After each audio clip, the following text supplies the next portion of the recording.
মোহনবাগান, যারা league shield জয়ের দিকে এমন জায়গায় চলে গেছে যে তাদের আর কেউ ছুতে পারবে না, সেই জায়গা থেকে মোহনবাগান প্র্যাকটিসে বা অনুশীলনে ফিরলেন কিন্তু অনিরুদ্ধ থাপা। তবে এই বিষয়টা এই মুহূর্তে কিন্তু বলা যাচ্ছে যে অনিরুদ্ধ থাপা এই মুহূর্তে প্র্যাকটিসে ফিরলেও ম্যাচে নামতে 1.5 থেকে 2 সপ্তাহ সময় লাগবে, কারণ তিনি এই মুহূর্তে ফিজিওর তত্ত্বাবধানে কিন্তু তিনি রিহ্যাব শুরু করেছেন।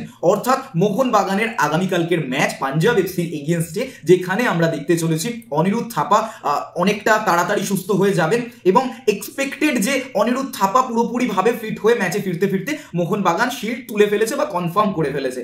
তবে কাপের জন্য লড়াই যেখানে থাকছে সেখানে দাঁড়িয়ে কিন্তু অনিরুদ্ধ থাপার মতো ফুটবলারকে দরকার হবে। তাই অবশ্যই এটা কিন্তু মোহনবাগান কোচ হোসে মলিনার জন্য একটা স্বস্তির খবর যে তাদের মিডফিল্ডের অন্যতম ফুটবলার, যিনি ডিফেন্সিভ কোয়ালিটি থেকে শুরু করে বল হোল্ডিং এবং উইং দিয়ে বল বাড়ানো, নিজে উঠে আসা, ডিফেন্স চেরা পাস বাড়ানো, প্রত্যেকটা জায়গায় কিন্তু হেল্প করেন টিমকে, সেই ফুটবলারও তার কাছে অ্যাভেলেবেল হয়ে যাবেন কাপ লড়াইয়ের ক্ষেত্রে অর্থাৎ ফাইনালের জন্য।